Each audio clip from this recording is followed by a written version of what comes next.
안녕하세요. 이번 학기에 에스라 느헤미야 연구라는 수업으로 여러분과 한 학기 동안 박사과정 수업을 진행하게 될 유윤정 교수입니다. 반갑습니다.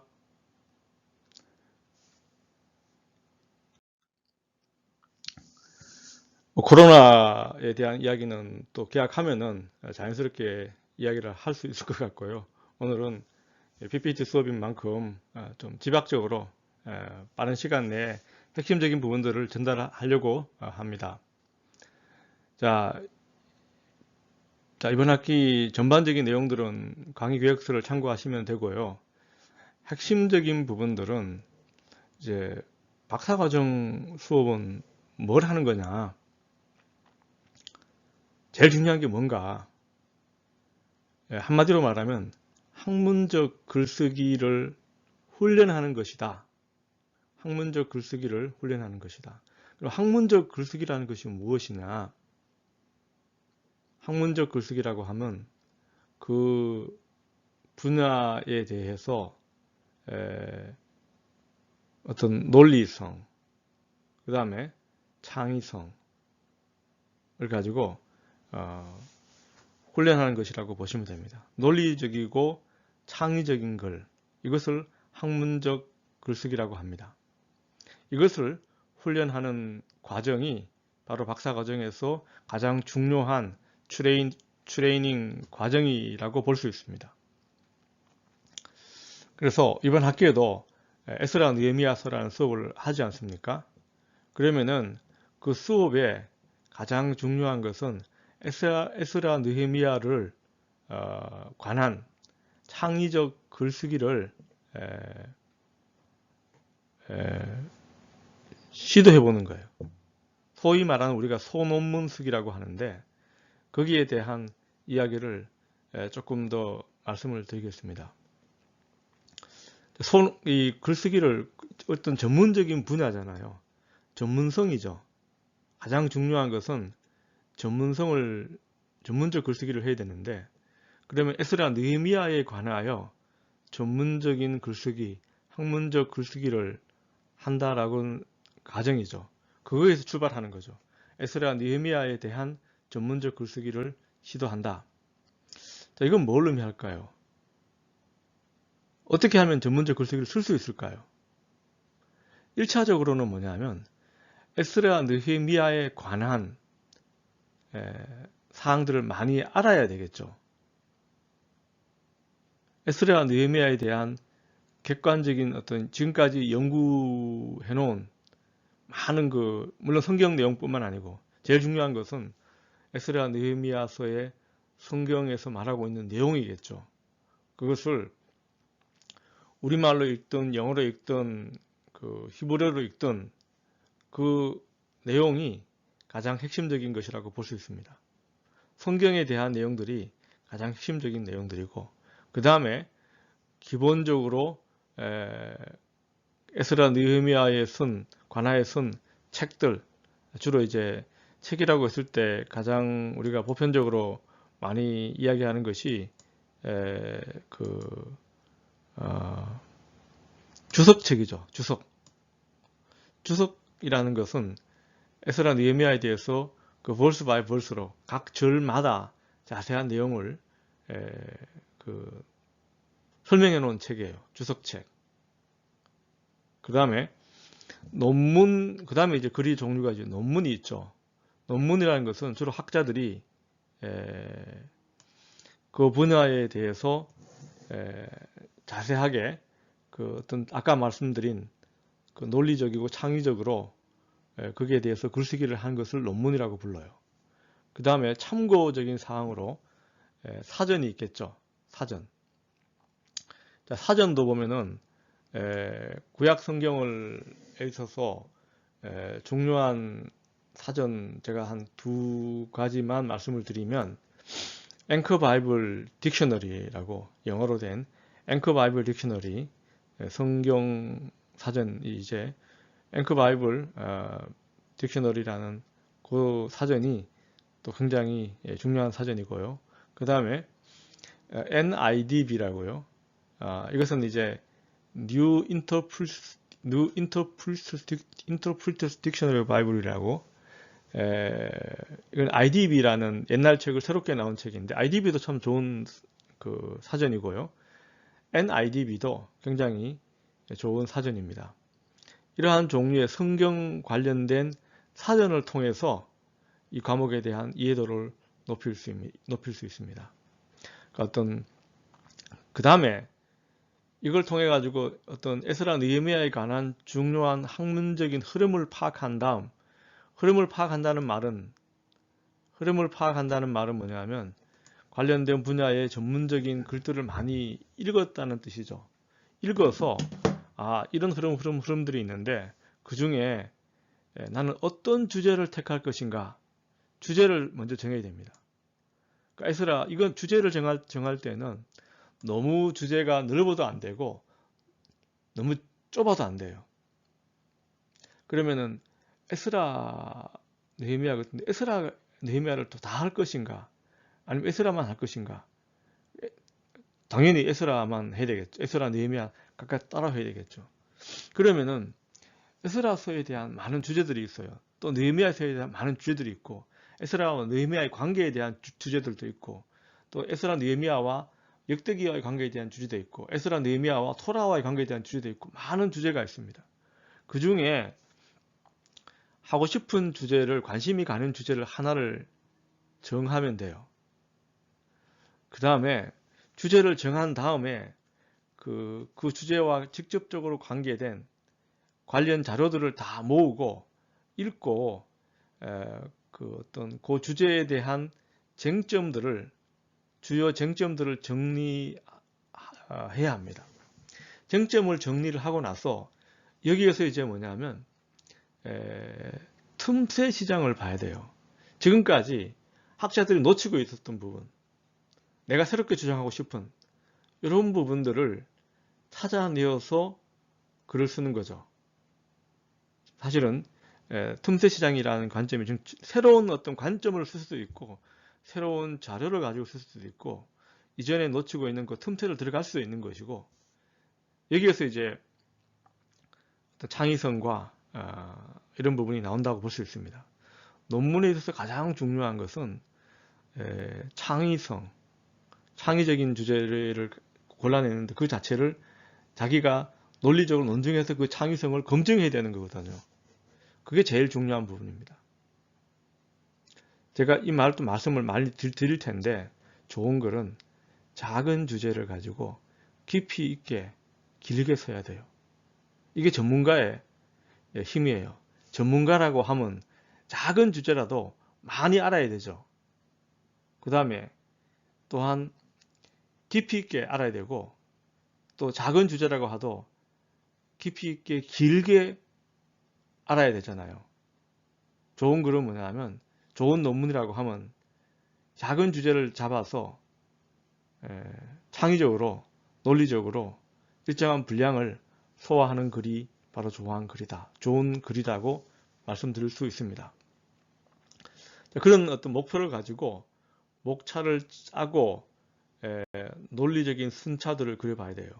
그러니까 1장, 2장, 3장, 4장, 5장 이럴 때 1장과 2장과의 관계는 무엇이고, 2장과 3장과의 관계는 무엇이고, 2장과 4장과의 관계는 무엇이고, 이런 것들이 처음부터 끝까지 잘 짜여진 하나의 그 설계도대로 논문이 작성이 되어야 한다는 것이죠.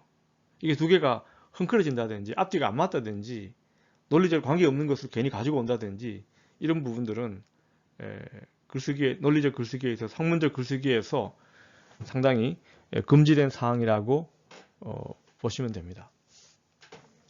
자, 이번 학기에는 기본적으로 중간고사 기간 자체를 제가 4월 말로 잡았는데 조금 늘어질 수도 있을 것 같아요.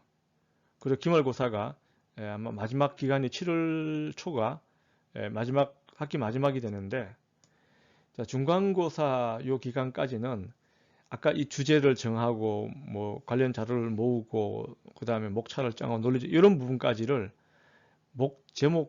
제목하고 목차, 그 다음에 참고문헌 이런 부분들을 가지고 한번 스스로 다 찾아가지고 작성한 다음에 중간고사 기간에 발표하는 거예요.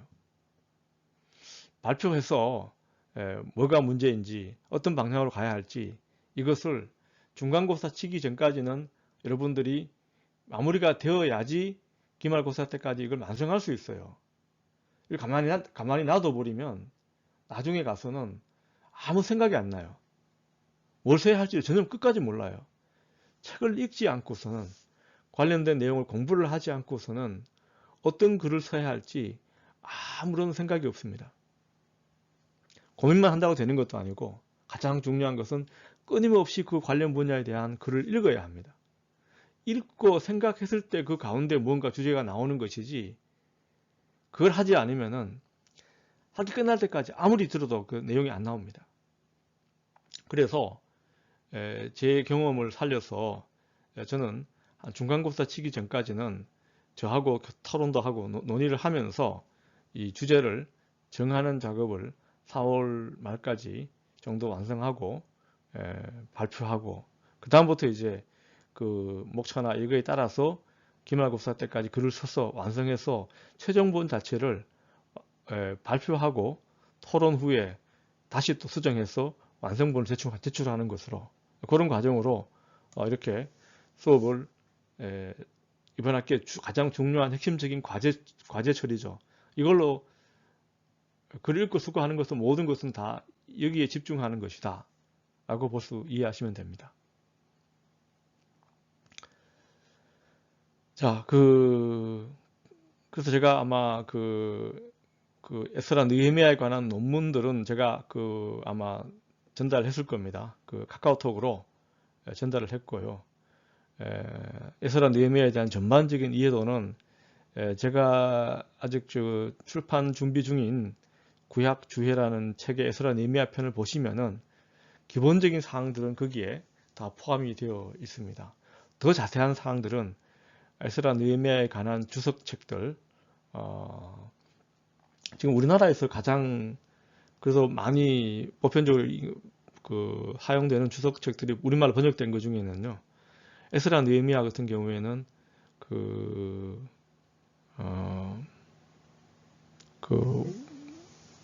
워드라는 뭐죠?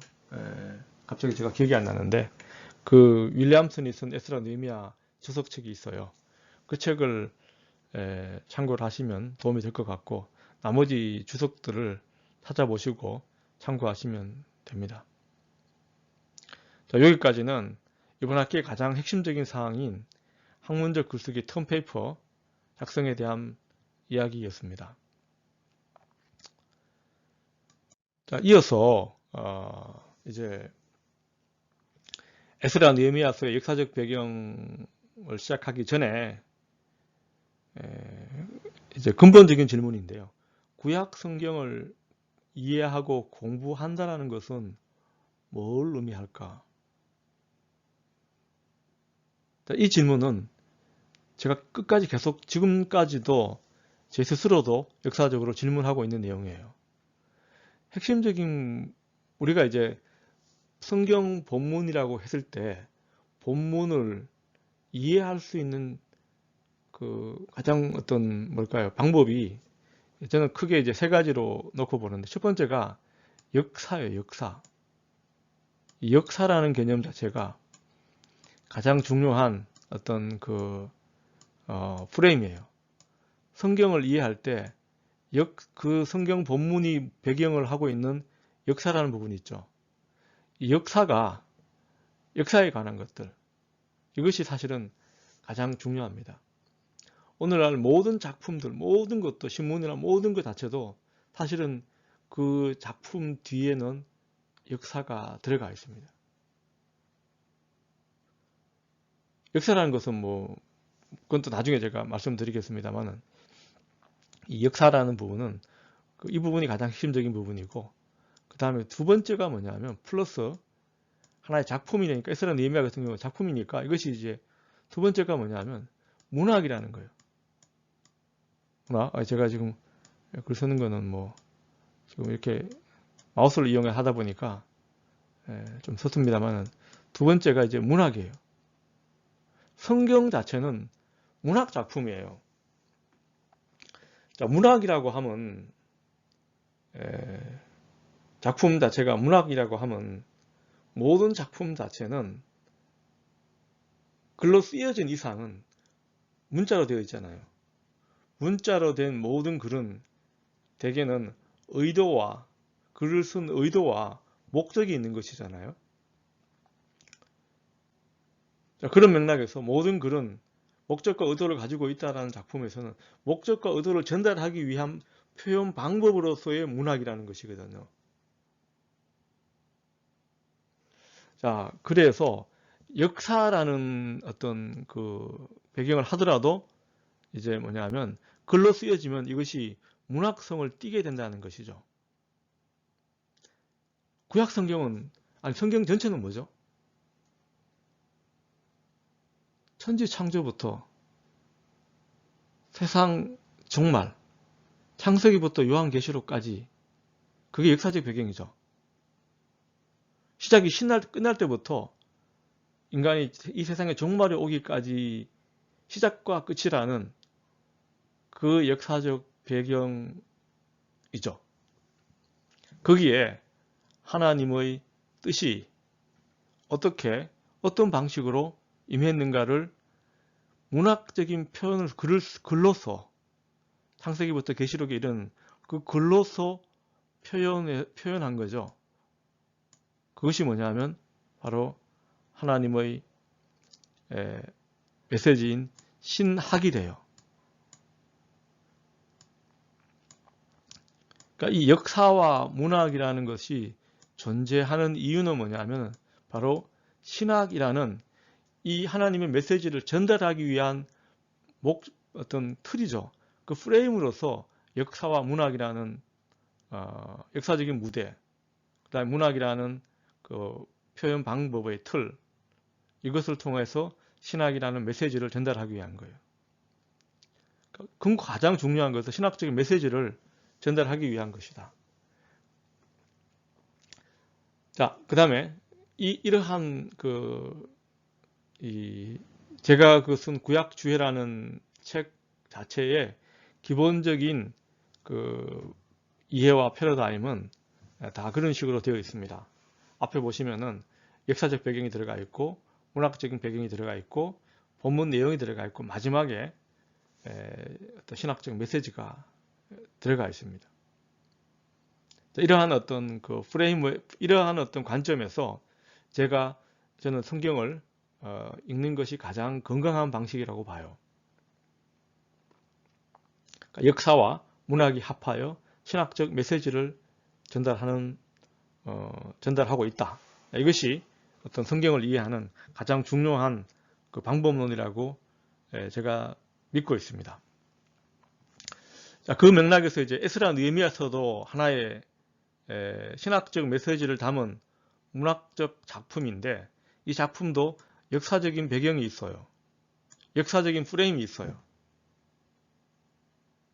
자, 그 맥락에서 1차적으로 지금 에스라 느헤미야서는 458년 주전 458에서 424년까지 그럼 한 몇 년 되나요? 한 30여 년 되죠. 458에서 424까지 약 한 34년 정도, 이 정도 36년 정도 되네요. 36년 정도의 어떤 그 역사적인 무대를 그 사이에 일어났던 일을 기록하고 있는데 조금 더 큰 틀에서 보자면 첫 번째로 주전 1000년대, 1000년대라고 하면 우리가 1000년부터 2000년까지가 아니고요. 1000년대라고 하면 우리가 지금 구약 성경의 모든 연대 자체는 BC가 됩니다. 주전 1000년대라고 하면 1000년부터 약 한 1년까지, BC 1년까지, 주전 1000년대, BC 1000년대에 고대 근동, 이스라엘이 무대로 하고 있는 큰 뭐랄까요, 큰 대륙은 아니죠. 하여튼 고대 근동이라고 불러요. 주변 국가들 전체를 합해서 부르는 말이 고대 근동. 자, 이 근동이라는 표현 자체도 가까운 동쪽이라는 표현이니까 유럽 사람들의 관점이겠죠. 자, 이 사람들이 이 역사적 자체가 오늘날 말하면은 이스라엘, 뭐 레바논, 시리아, 뭐 터키, 이란, 이라크, 뭐 이런 지역들이 사실은 고대 근동 지역이라고 볼 수 있습니다. 자, 이 시대의 특징은 뭐냐면 제국주의라는 특징을 지고요. 그러니까 큰 나라가 작은 나라들을 지배하고 통치하는 방식의 그 흐름 자체가 이 시대의 어떤 주된 흐름이었다. 그 제국주의의 어떤 큰 문을 연 첫 번째 그 나라는 신아시리아라는 나라예요. 그러니까 신아시리아잖아요. 이건 다시 말하면 구아시리아와 중기아시리아 두 가지가 다 이전에 있었다는 이야기가 돼요. 그러니까 신아시리아 제국이 특별히 이제 911년은 그 아다리 니라리 2세라는 이 사람부터 이제 그 아시리아가 다른 나라를 침입해가 병합하는 제국주의적 그 색깔을 띠고 활동하기 시작합니다. 보다 구체적으로 약 한 745년 티글랏 필레세르 3세라는 왕이 등장하면서 이 이스라엘을 포함한 그 아시리아의 서쪽 지역까지 자기 영토를 확장하고자 침략을 계획하고 실시하게 됩니다. 그 결과 우리가 알기로 722년에 북이스라엘이 멸망하지 않습니까? 732년에는 아람이 멸망해요. 아람이 멸망하고 북이스라엘이 멸망하고 특별히 이제 아수르바니팔이라는 그 전설적인 아시리아의 그 왕 시기는 최전성기였는데 이집트까지 다 점령을 해요. 그러나 그 역사도 오래 가지 못합니다. 아수르바니팔이라는 전설적인 왕이 죽은 다음에 역사가 기울기 시작하고 새롭게 등장하는 이 신바벨론 플러스 메데라는 두 나라의 연합군에 의해서 612년에 그 당시 아시리아의 수도가 니느웨였죠. 니느웨가 멸망합니다. 그 다음에 이 신바벨론이라는 나라의 가장 대표적인 왕은 느부갓네살 2세가 돼요. 여기도 마찬가지로 신바벨론이잖아요. 고바벨론은 어디냐면은 함무랍이라는 왕이 고바벨론 시대의 왕이었어요. 약 한 BC 18세기 정도에 함무랍이라는 왕은 고바벨로니아의 왕이었는데 지금은 이제 신바벨론 시대가 됩니다. 신바벨론 시대에 그 이제 첫 번째 왕은 나보폴라사르라는 사람이에요. 그러니까 느부갓네살 2세의 아버지죠. 신바벨론 시대를 열고 586년에 유다를 멸망시켰죠. 그래서 유다 사람들을 지도자들을 포로로 잡아가요. 그것을 우리가 포로기라고 그러죠. 포로기는 이 시대가 뭐냐면 586년에서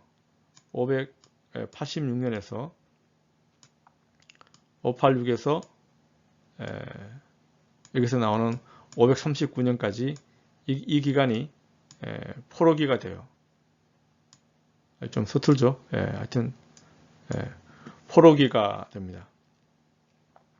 이 기간이 포로기가 되는데 바벨론에 잡혀갔다가 이때 그 포로를 종식 끝내준 사람들이 페르시아라는 제국이에요. 그러니까 유다로 봤을 때는 페르시아는 정말 고마운 나라가 됩니다. 정말 고마운 나라가 됩니다.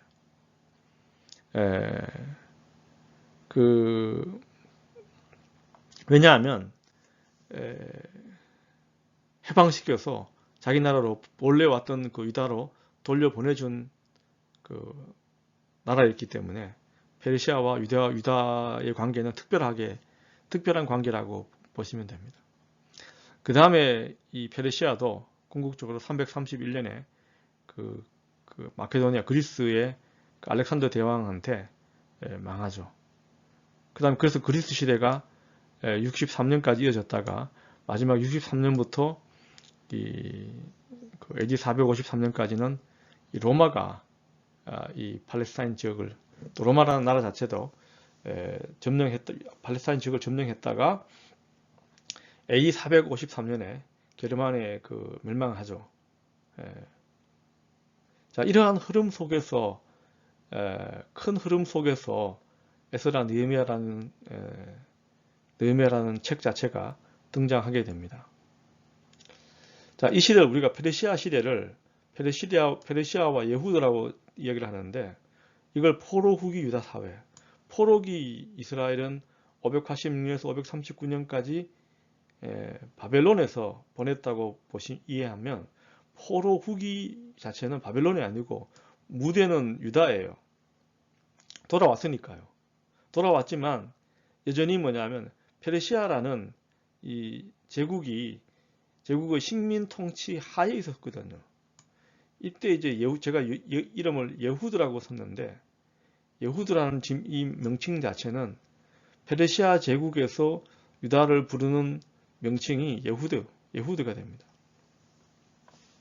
그러니까 유다라는 말도 사실은 그 히브리어 그대로 말하면 예후다예요. 예후다라는 단어가 히브리어로는 예후다라고 불러요. 이걸 영어로 주다라고 부르고 우리말로는 유다라고 불러요. 그 다음에 이제 페르시아라는 나라 자체에 대해서 이 개념을 제가 아키메니드 왕조라고 부르는데, 오늘날 페르시아는 이란이라는 역사가 계속 이어지고 있죠. 오늘날 그 땅에서 국가를 이루고 있는 나라는 이란이라는 나라입니다. 자, 우리가 알고 있는 페르시아 시대의 이제 성경 자체는, 우리가 사실 이 페르시아라는 나라가 등장하기 전까지 페르시아하고 유다하고는 거리가 멀어요. 오늘날 이란하고 이스라엘 사이에 거리잖아요. 한 번도 역사적으로 그 이전에는, 페르시아 제국이 등장하기 이전에는 유다와 그 당시에 페르시아 제국이 있기 이전에 그 역사들이라는 것은 주로 엘람, 그 다음에 메디아, 스키타이언, 이런 많은 나라들이 그 지역에서 사라졌다가 등장했다 사라졌다 등장했다 사라졌다를 반복했던 거거든요. 그러다가 페르시아가 등장하면서 정권이 엄청나게 힘을 가지고 영토를 확장을 시킨 거죠. 그러다 보니까 그 영향력이 전혀 역사적인 관련이 없었던 유다 지역에까지 영향력을 미치게 되었습니다. 근데 이 시기가 우리가 사실 출애굽 이야기 잘 알잖아요. 요셉의 이집트에 끌려간 이야기, 출애굽 이야기, 그 다음에 여호수아가 정복하고 사사 시대, 다윗과 솔로몬 시대, 왕조 시대, 이걸 잘 아는데, 사실은 이 페르시아 시대, 포로기 이후 시대는 교회에서도 이 부분은 굉장히 친숙하지 않은 것 같아요. 대부분 사실 잘 몰라요.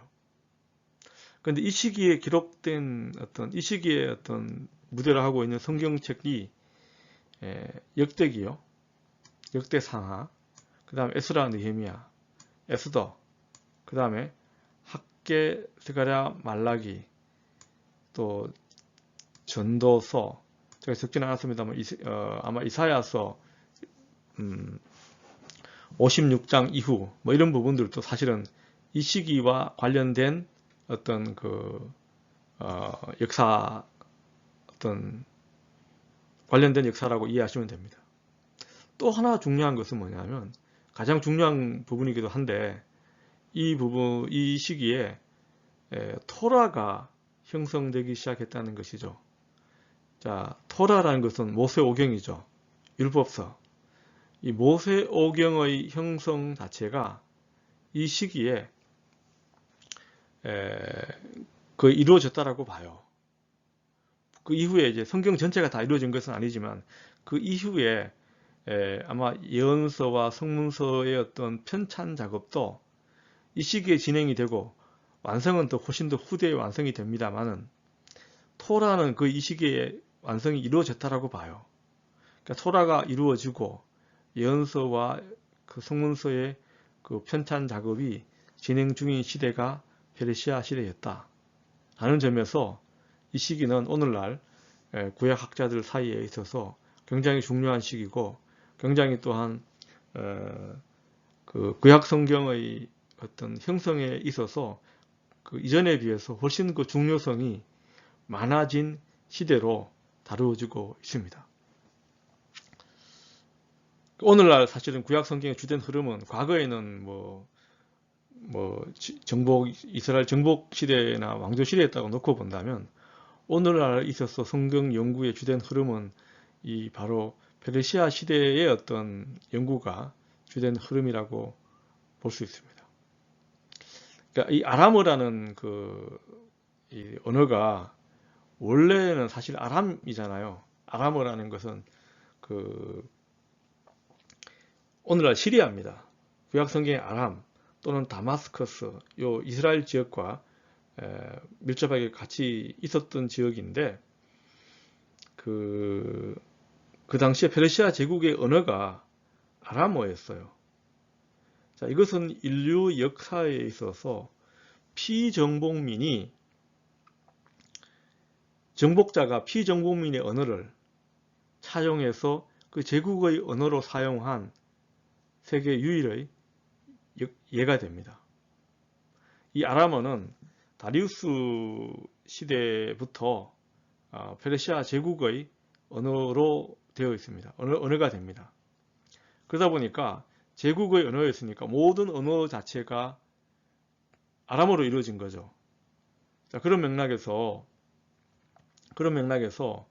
이 아람어는 굉장히 중요하고, 오늘날 아람어로 된 그 영향력은 굉장히 많은 자료들이, 그 이후의 사료들이 다 아람어로 기록이 됩니다. 심지어는 유다 같은 경우에도 히브리어 자체는 거의 어떤 스포컨 랭귀지로서의 히브리어 자체는 이미 BC 3세기 한 200년 정도에 끊겨버려요. 히브리어 사람들이 히브리어를 모르고 전부 대신에 아람어를 자기들의 말로 썼습니다. 이 내용도 우리가 예수님 시대도 잘 알고 있지 않습니까? 엘리 엘리 람마 사바크타니, 이게 아람어거든요. 히브리어는 뭐냐면 엘리 엘리 람마 아자하브타니예요. 시편 22편 1절의 말씀인데, 히브리어와 그 아람어의 관계는 한 4천 정도 됩니다. 제가 박사과정에서는 아람어 수업도 한 적이 있습니다. 물론 앞으로도 할 수도 있고요. 이 아람어와 히브리어는 굉장히 밀접한 관계가 되고, 히브리어를 잘 이해하기 위해서는 아람어에 대한 이해가 굉장히 큰 도움이 됩니다. 그러니까 아람어로 제국의 언어로 이루어졌다. 에스라서와 다니엘서에는 아람어가 나오죠. 아람어로 된 부분이 나와요. 예레미야 10장 11절, 창세기 31장 47절에도 아람어가 나와요. 아람어가 굉장히 중요한 어떤 이해가 되는 포인트다라는 점을 이해하시면 됩니다. 자, 이어서 이제 페르시아 역사 산책이라고 제가 붙여봤는데, 페르시아라는 나라의 어떤 이걸 제가 지금 아키메니드 다이니스티라고 했잖아요. 아키메네스라는 고레스의 한 할아버지인가 증조 할아버지인가 그쯤 될 거예요. 그 사람 이름이 아키메네스라는 사람이에요. 그 사람을 시조로 하는 왕조가 되다 보니까 아키메니드 왕조라고 그래요. 고레스가 2세거든요. 아키메네스, 테피시우스, 고레스 1세, 아마 고레스 2세 이런 식으로 아마 감비세스 1세도 있었을 거예요. 그럼 조금 더 아마 촌수는 조금 더 역사적으로 올라가는데, 고레스 2세라는 사람이, 고레스 2세라면 고레스 1세가 있었다는 얘기잖아요. 고레스 1세가 아마 할아버지쯤 될 거예요. 그러면은 그 페르시아가 왕조를 열다가 고레스 2세 이 시대가 되면서 제국주의 정책을 펼치게 돼요. 나라가 확대가 된다는 뜻이죠. 확대가 되어서 나라가 커져요. 그래서 이제 본격적으로 이 시기를 고레스 2세가 페르시아의 제국주의 정책을 한 사람이고 일종의 그 첫 번째 왕이 되는 것이죠. 이 고레스라는 이름은 우리말로 역사책에는 키루스라고 부르기도 하고요. 영어로는 사이러스라고 부르기도 하죠. 이 사람이 통치한 연도가 559년에서 530년까지예요. 성경 이사야서 44장 27절과 28절, 45장 1절에 보면 이 고레스라는 인물이 나와요. 이사야서의 어떤 배경이 되는 부분은 이때 등장하는 고레스는 이 고레스가 그 이사야의 예언 속에 고레스가 나오는데, 고레스가 하나님의 기름 부음 받은 자, 하나님의 기름 부음 받은 자로 나와요. 그 고레스로 인하여 고레스가 여호와의 성전을 기록하게 될 것이다, 이런 내용들이 나와요. 이사야 44장 27절, 28절, 45장 1절.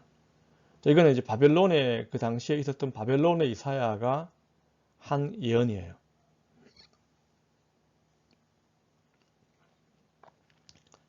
여기 고레스라는 인물이 나와요. 그 다음에 보다 구체적으로 역대하 36장 하고 에스라 1장에 보시면 마지막 부분이에요. 에스라는 시작 부분이고, 역대하 마지막 부분과 에스라 시작 부분에 보면 고레스 칙령이라고 불러요. 고레스가 그 여호와의 명령에 따라서 이스라엘 백성들을 유다로 돌려보내줬다, 뭐 이런 내용인데, 사실 이거 쉽지 않은 거잖아요. 이거 쉽지 않거든요. 역사적으로 보게 되면 어떻게 그 식민주의 침략자가 그 사람들을, 자기 피지배 민족들을 다시 돌려보낸다. 이거는 뭐 그 역사적으로 보게 되면 유례도 없을 뿐더러 말이 안 된다라는 생각이 있었습니다. 계몽주의 시대, 18세기 이후에 계몽주의 시대의 어떤 성경을 이해했던 계몽주의적 관점에서 성경을 바라보려고 했던 학자들의 생각에는 이거는 역사적으로 신뢰하기 어렵다, 너무 이거는 엉터리 같은 내용 같다라는 회의론이 지배적이었습니다.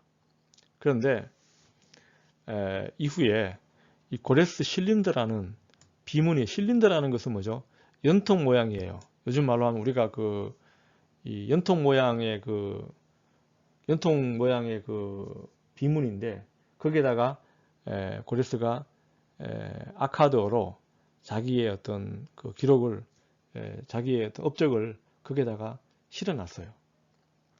이 고레스 실린더에 실린 그 비문 자체도 뭐 구글이나 이런 데 보면 다 나와 있어요. 참고하실 수 있습니다. 자, 이게 보면 세계 최초의 어떤 종교 포용주의 정책을 펼친 최초의 왕은 바로 고레스라고 기록될 만큼 다른 나라 이민족들의 종교와 이런 것들을 다 인정을 해요. 그리고 그 이민족들을 돌려보내면서 자기 나라 신들을 섬길 수 있도록 물질적인 부분을 지원을 해요. 자, 이 고레스 실린더가 발견됨에 따라서 이 고레스가 직접 자기가 남긴 비문이거든요. 지금 그 페르세폴리스라는 고대 그 페르시아의 수도였죠. 수도 중에 하나였는데, 페르세폴리스의 아마 지금 시라즈라는 이란의 도시 근처로 제가 알고 있는데, 저도 아직 그 이란은 가보지는 못했습니다만은, 시라즈라는 도시 근처에 페르세폴리스에 가면 그 고레스 비문이, 고레스 무덤도 있고요, 비문도 있고 나와 있습니다. 근데 이게 이제 아카드어로 기록이 됐는데, 이 기록이 발견됨으로 말미암아 성경의 기록이 역대하와 이사야의 기록에 나와 있는 이 기록 자체가 굉장히 신뢰할 만한 그 내용이라는 것을 증명해준 그 고고학적 유물이 됩니다. 한번 고레스 실린더를 또 연구를 많이 하기도 합니다. 두 번째 그 고레스의 아들이죠. 캄비세스 2세라는 그 왕이 고레스가 죽고 왕이 되었어요. 이 사람은 이제 한 525년 정도에 이집트를 점령을 해요. 이집트를 하고 점령을 마치고 돌아오는 길에 시리아에서 사망을 하게 됩니다. 내부적으로 내부에서 이 사람을 죽였는지 병으로 죽었는지 그 학설은 여러 가지가 있습니다만은 불확실합니다. 불확실하게 갑자기 감비세스 2세가 죽어버려요. 갑자기 죽어버리니까 페르시아 왕정에서는 혼란이 생길 거 아니에요.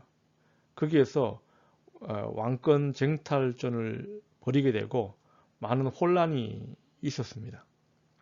그 중에서 이제 다리우스 1세라는 사람이 감비세스 2세 아들이 아니었어요.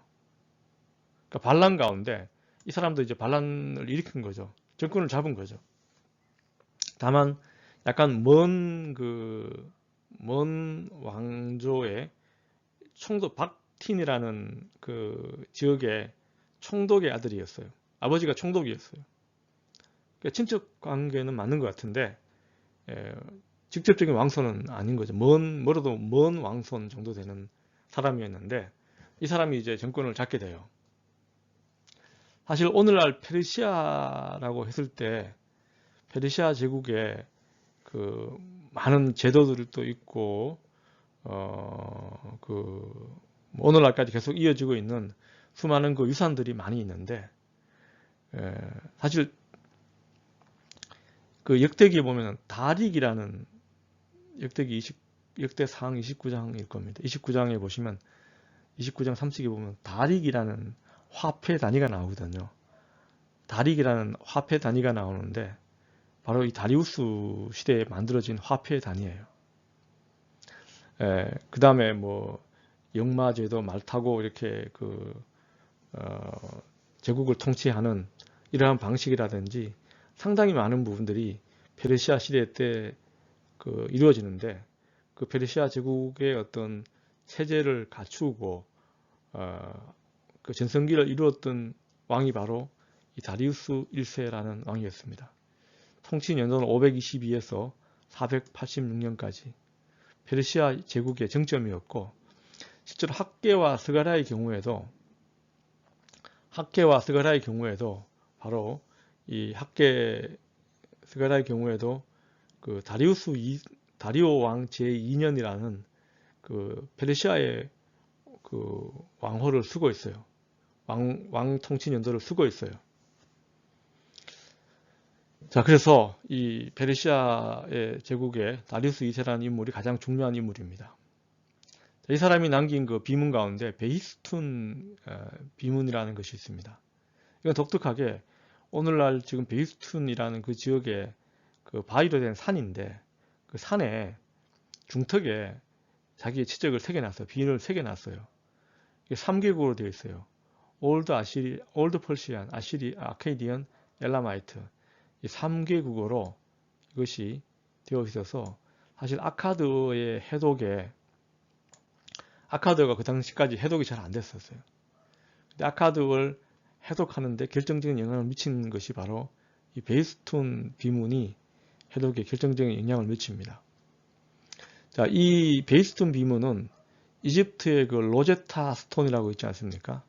그것이 이제 이집트의 상형 문자 해독에 그 결정적인 실마리를 제공했던 것처럼 샹볼리옹이라는 이집트의 천재가 로제타 스톤을 바탕으로 고대 이집트어를 해독했던 것처럼 이집트 상형 문자를 해독했던 것처럼 아카드의 해독에도 이 베이스툰 비문이라는 이 비문이 결정적인 큰 역할을 하게 됩니다. 이 내용도 상당히 유명한 어떤 비문이기도 하고 잘 알려져 있습니다. 그 다음에 이 페르시아 전쟁이라는 이 부분을 사실 뺄 수가 없을 겁니다. 성경에는 이 부분이 잘 나와 있지는 않습니다. 페르시아 전쟁 자체가 성경에 나와 있지는 않은데 이 헤로도투스의 역사라는 책이 있지 않습니까? 헤로도투스의 역사라는 책 자체가 바로 이 페르시아 전쟁에 관한 이야기입니다. 페르시아 전쟁을 둘러싸면서 그가 여러 가지 사료들이나 이런 것들을 수집하여 쓴 책이 바로 역사라는 책인데 페르시아 전쟁과 관계된 책입니다. 영화 300이라는 영화 있지 않습니까? 그것도 이 페르시아와 그리스와의 전투의 어떤 그리스의 어떤 영웅적인 행위를 다루고 있는 영화죠. 근데 이 페르시아가 그리스와 다리우스 1세가 마라톤 전투, 우리가 알고 있는 그 마라톤의 유래가 되는 그 마라톤 전투에서 다리우스 1세가 패배합니다. 그 후에 다리우스가 죽고 페르시아 역사가 그렇게 이제 쇠퇴해 가게 됩니다. 그 다음에 이제 제가 여기다 우자호레스트네트라는 그 사람 이름을 적어놨는데, 이 사람 이름인데, 이 사람이 남긴 이집트의 귀족이 남긴 비문이에요. 비문인데, 이 사람이 원래 이제 페르시아가 침략해 왔을 때, 페르시아가 이집트를 침략해 왔을 때, 페르시아에서 이집트에서 이제 페르시아로 잡혀갔다가 또 이집트에서 있다가 페르시아에 있다가 이집트로 파견을 오게 됩니다. 이 사람의 주어진 임무가 뭐냐면 율법과 성전 정비라는 그 임무를 가지고 지고 와서 수행을 하게 되고, 그 수행의 결과로 자기 이야기하고 그 업적을 비문으로 남기게 된 거예요. 그걸 우자호레스트네트라는 이 사람이 직접 남긴 비문인데, 상당히 재밌는 것은 뭐냐면 에스라와 느헤미야와 어떤 유사성을 많이 가지고 있습니다. 이 사람이 가지고 있는 임무가 뭐냐면 율법을 정비하고, 성전인데 이게 주로 이제 House of Life라고, 생명의 집이라는 그것을 정비하라는 임무를 가지고 자기가 와서 수행했다라는 내용을 담고 있어요. 자, 이것은 그 당시에 느헤미야가 예루살렘이 파괴되고 무너져 있어서 그것을 정비하기 위해서 총독으로 왔지 않습니까? 그거와 상당히 유사한 점이 많이 있어서 에스라 느헤미야서의 연구에 꼭 등장하는 비문이기도 합니다. 자, 그 이후의 역사에 있어서 이제 우리가 눈여겨봐야 될 거는 이제 크세르크세스 1세. 이 부분이 에스더서에서는 아하수에로라고 나와요. 아버지가 죽기 전에 그리스와의 전쟁을 마무리하라는 유언 때문에 이 사람은 그리스와의 전쟁을 계속 하게 됩니다. 그렇지만은 그 유명한 살라미스 해전에서 이 사람이 패배하게 되고요. 이 사람이 원래는 이제 그리스의 자료는 크세르크세스 1세, 영어로는 이걸 또 제럭시스라고 발음을 해요. 우리말은 크세르크세스인데 영어로는 제럭시스. 또 우리 성경에는 아하스웨로라고 나와 있어요. 이게 바로 에스더서의 바로 배경이기도 합니다. 자, 그 다음에 이제 이 아르타크세르크세스 1세. 자, 이 사람이 이제 아르타라는 표현 자체는 약간 고귀한 뭐 이런 뜻이에요. 여기 보시면 1세가 있고 2세가 있고 3세가 있고 4세까지 나오지 않습니까? 아르타크세르크세스는 우리 성경에는 아닥사스타라고 나와요. 성경에는 아닥사스다가 나오는데 1세인지 2세인지 이 부분은 안 나와요. 아닥사스다 1세인지 2세인지. 그러니까 이 시기에 이제 448년에 그리스와 평화협정을 맺습니다. 자, 아까 이 시대가 465에서 424가 그리스와 평화협정을 맺고 에스라와 느헤미야가 활동했던 시기이기도 합니다.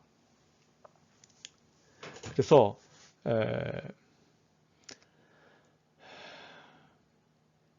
그 다음에 이제 크세르크세스 2세 뭐 짧게 통치하고요. 다리우스 2세도 그렇게 잠깐 통치를 하지만 아닥사스다 2세 시대 때 약 45년간 통치를 하게 되고, 이때 평화 시대가 도래하기도 합니다. 다만 이때 그 에스라에 대한 그 부분은 에스라의 에스라가 유다로 건너온 시기가 전통적으로는 에스라가 먼저 오고 아닥사스다 1세 시대 때 에스라 7년이니까 458년이죠. 근데 그게 아니고 느헤미야가 먼저고 에스라가 온 것은 아닥사스다 2세 시대를 취재라는 주장도 많이 제기되어 왔습니다. 지금까지도 이게 완전히 사라진 이론은 아니지만 지금은 다시 옛날에는 느헤미야가 먼저고 에스라가 나중이라고 알려져 왔는데 지금은 다시 에스라 느헤미야라는 전통적인 순서로 회귀하는 경향이 있습니다. 그 다음에 그 이후에 궁극적으로 계속 이제 그리스가 어떤 쇠퇴 상태가 되지만 그럭저럭 유지하다가 마지막에 다리우스 3세라는 결과적으로 다리우스 3세 시대 때 마케도니아에 결과적으로 이제 우리가 알고 있는 그리스 바로 위에 있는 나라가 마케도니아인데 그 알렉산더 3세라는 그 젊은 왕에게 333년에 이수스 전투에서 패배함으로 말미암아 이 고대 건동 전체가 사실은 알렉산더라는 이 왕의 통치하에 들어가게 되죠. 이 알렉산더 대왕 이후에 그리스를 헬레니즘 시대라고 하고요. 그 이집트에 알렉산드리아라는 큰 도시를 또 세우죠. 최고의 도시를 세웠는데 그 도시를 세워서 이제 헬레니즘 문명의 어떤 전진 기지 역할을 하게 되고 알렉산드리아가 확장되면서 이제 우리가 아는 클레오파트라라든지 뭐 여러 가지 어떤 그 그리스 역사의 무대가 되기도 합니다. 여기까지 페르시아 역사는 결과적으로 고레스에서부터 다리우스 3세까지 그 559년에서 331년에 역사에서 사라지게 됩니다. 자, 그 다음에 이 페르시아 시대의 유다 역사라고 제가 제목을 붙여봤는데요. 페르시아 시대 유다 역사라는 것은 539년부터 페르시아의 통치하에 들어가게 되죠. 페르시아의 도움으로 귀환하지 않습니까? 귀환해서 페르시아 제국이 멸망하는 331년까지의 역사 자체를 페르시아 시대의 그 유다 또는 뭐냐면 이걸 포로 후기 사회라고 그래요.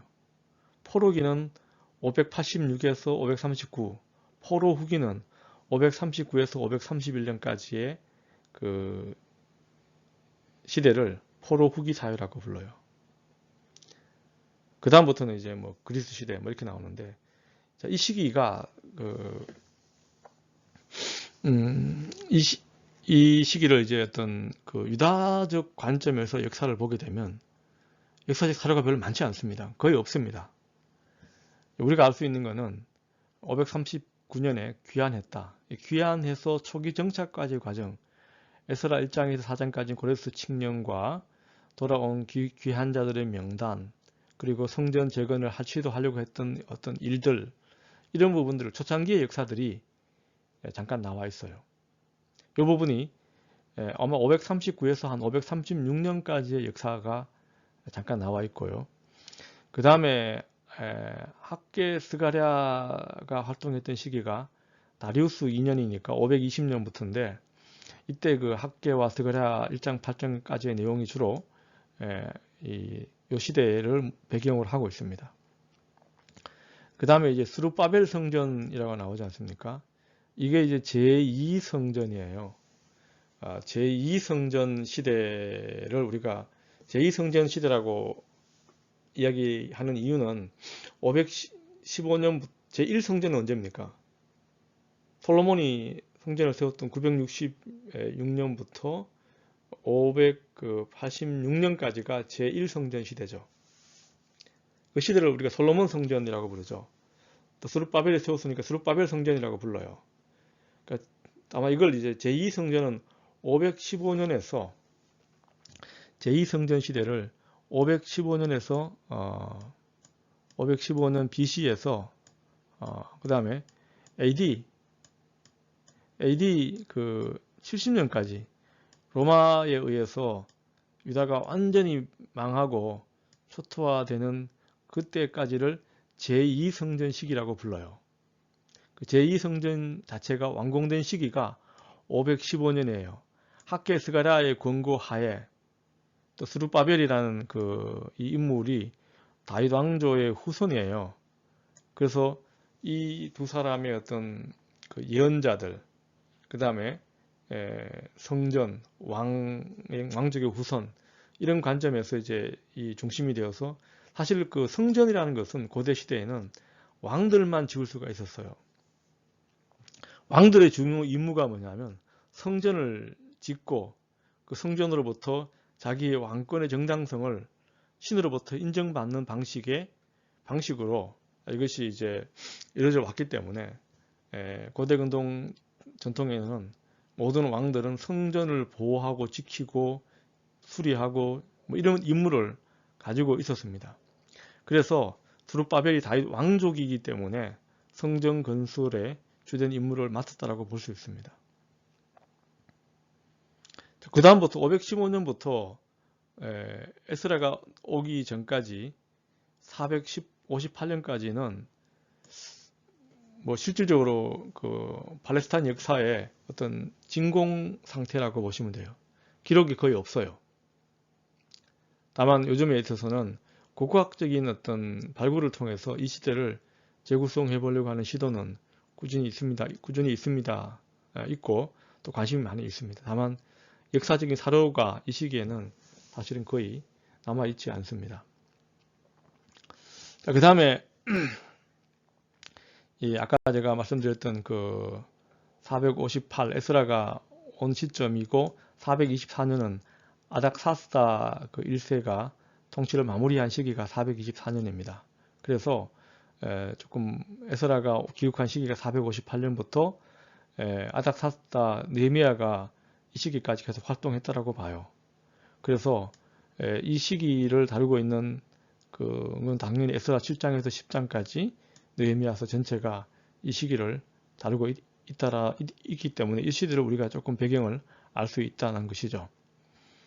그 다음에 제가 참고로 엘리판틴 파피루스라는 것을 이렇게 적어놨는데 이것은 약 한 400년 BC 400년 정도에 나일강에 그 아스완 지역에 엘리판틴이라는 섬이 있습니다. 전 여기까지 가봤는데 그 당시 엘리판틴이라는 섬 자체가 이집트의 최전선이었어요. 나중에 제가 기억하게 되면 아니면 뭐 여러분 찾아보시면 엘리판틴 파피루스 찾아보시면 엘리판틴에 대한 기록을 찾아보시면 뭐 굉장히 자료들이 많이 나올 겁니다. 이 나일강의 어떤 그 이집트의 그 당시의 전선 지역이었어요. 아스완이라는 지역은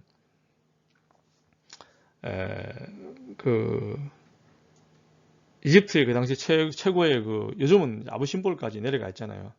근데 지금은 그 당시엔 아스완이 이집트의 최국경선이었고 엘리판틴이라는 섬 자체가 최전선이었는데 이때 뭐냐면 그 지역 안에 엘리판틴이라는 섬 안에 그 유다에서 온 사람들이 용병으로 거기에서 근무를 하고 있었어요. 용병으로 팔려온 거죠. 자, 근데 이 사람들이 거기서 이제 신앙생활을 했었어요. 신앙생활도 하고 집단적인 생활을 하고 가족들도 같이 있고 결혼 문서나 이런 것들이 같이 나오는 걸로 봤을 때는 집단적으로 거기에서 사람들이 살았었어요. 유대인들이 공동체를 이루고 살았었어요. 거기에 이제 신전이 거기 지역 로컬 사람들은 크눔이라는 신을 섬기고 살았는데 서로 막 다툼이 벌어지기도 합니다. 그래서 이 사람들이 그 크눔 지역에 있는 이집트 사람들이 그 유다 성전을 불질러 버려요. 성전이 다 타버리지 않습니까? 그래서 거기 보면은 그 당시에 페르시아의 유다에 있었던 유다 총독이 바구아스라는 사람인데 이 사람한테 편지를 보내가지고 야훼 성전을 복구하고자 하니 비용을 요청한다. 뭐 이런 식의 내용들이 남아 있어요. 그뿐만 아니고 약 한 175편 정도의 다양한 장르의 문서들이 그 엘리판틴 파피루스를 통해 가지고 나왔어요. 이 파피루스라는 것은 이제 갈대 잎이잖아요. 잎으로 만든 건데 당시에 종이였는데 이게 이제 그 엘리판틴이라는 이집트 전체가 사실은 다 사막 지역이다 보니까 비가 거의 없어요. 기후가 건조하기 때문에 썩지 않고 이것이 거기서 이제 발굴이 제가 직접 가서 보니까 지금도 계속 고고학적 발굴을 하고 있었어요. 발굴이 있었는데 그 자체가 묻혀져 있다가 나중에 발굴로서 발견된 거죠. 굉장히 중요한 파피루스인데 이게 이제 약 한 400년 정도 에스라 느헤미야 시대 이후에 유다 역사의 어떤 그 맥락을 이해하고 또 실제로 종교 자체도 엘리판틴 파피루스에 나오는 그 야훼 신앙 자체도 오늘날 우리가 성경을 통해서 이해하는 야훼 종교와는 약간 거리가 멀어요. 굉장히 어떤 유일신 종교라기보다는 혼합주의적 종교 형태를 많이 띠고 있다는 점에서 학자들의 연구의 대상이 되기도 합니다. 자, 여기까지 제가 일단은 역사라는 맥락에서 오늘 에스라 느헤미야서의 어떤 배경이 되는 부분까지 같이 한번 살펴보았습니다. 오늘 첫 시간이기도 했어요. 이 정도로 수업을 마치겠습니다. 강의가 도움이 되었기를 바랍니다. 마치겠습니다.